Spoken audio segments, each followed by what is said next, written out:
7 साल की मासूम बच्ची अलीना की। अलीना अपने टिकटॉक पर इंतहाई मासूमाना एक्ट कर रही है और इस वीडियो को देखकर प्यार आ जाता है। मुझे तो बहुत प्यार आया। तकलीफ दे खबर मेरे पास ये है कि 26 अगस्त को दोपहर के 1:10 पर अलीना की मौत वाक़या हो गई। और हैरान कर देने वाली बात यह है कि दफनाने के बाद वेरी नेक्स्ट डे, अगले दिन, वालिदैन अलीना की कब्र पर गए फातेहानी करने के लिए, तो कब्र की हालत देखकर हक्के बक्के रह गए, हैरान भी हुए और परेशान भी बहुत हुए। अलीना की कब्र के पास बिल्कुल बाहर कफन पड़ा हुआ था। कल दफनाया है, अगले ही दिन कफन बाहर पड़ा हुआ है। शायद हमारी अलीना की मैयत के साथ कोई बेहुरमती की गई है। तो वालिदैन कानूनी रास्ता इख्तियार करते हुए कब्र कुशाई करवाते हैं। जब कब्र कुशाई हुई तो मौके पर वालिद, पुलिस, डॉक्टर्स ये सब मौजूद थे। अलीना की कब्र को देखकर सब हैरान परेशान हक्के बक्के रह गए। जरूरी बात यह है कि ये मौत वाकया कैसे हुई थी और कब्र कुशाई के वक्त तमाम लोग और इदारे जो वहां पर खड़े थे उन्होंने अपनी आंखों से क्या देखा कि वो देखते सार फौरन अपने कानों को हाथ लगाकर तौबा तौबा करने लगे। अलीना के साथ मौत के बाद इतना बड़ा जुल्म करने वाला कौन था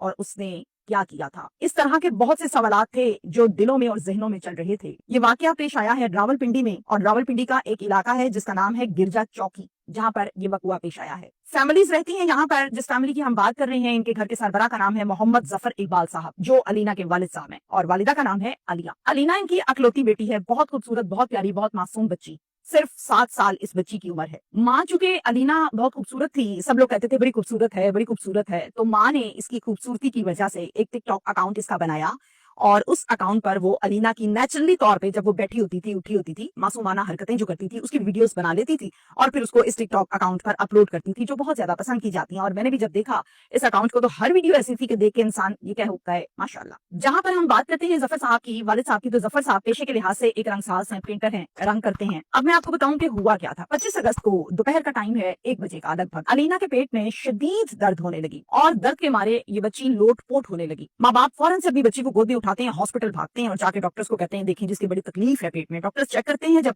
तो कहते हैं कि इस बच्ची को तो डायरिया हुआ है, हैजा हुआ है, और हैजे में बहुत शदीद दर्द होती है। अमूमी तौर पर हैजे में कुछ बच्चों को सिर्फ मोशन आते हैं, लेकिन कुछ बच्चों को उल्टियां भी लगी होती हैं और पेट में शदीद दर्द होती है। तो इसको जरसुएर किस्म का हैजा हुआ है, ये डॉक्टर्स ने इनको बताया। इसके बाद डॉक्टर से पूछा क्या खाया बच्ची ने और ये कब से ऐसे है। तो घर वालों ने बताया कि घर पर तो सिर्फ चावल पके थे, वही चावल इसने खाए हैं, बाहर से कुछ नहीं खाया, और वो चावल सिर्फ इसने नहीं खाए, हम सब ने खाए हैं, तबीयत सिर्फ इसकी खराब हो गई है। तो डॉक्टर्स कहते हैं चले ठीक है, ये दवाइयां लेकर आए। बाप फौरन दवाइयां लाता है और बाकायदा ड्रिप और इंजेक्शन, एंटीबायोटिक्स उसको लगाए जाते हैं ताकि तकलीफ कम हो सके। अलीना सिर्फ एक दिन इन दवाइयों पर और इस बीमारी की वजह से सर्वाइव कर सकी। आखिरकार अलीना 24 घंटों के बाद ही अगले ही दिन फौत हो गई। बदकिस्मती है। डॉक्टर्स का ये कहना है कि चंद दिनों में रिपोर्ट्स आ जाएंगी। जैसे ही रिपोर्ट्स आती हैं तो फिर हम क्लियरली आपको बता देंगे कि स्टोमक में ऐसा क्या गया है जिसकी वजह से बच्ची सर्वाइव ही नहीं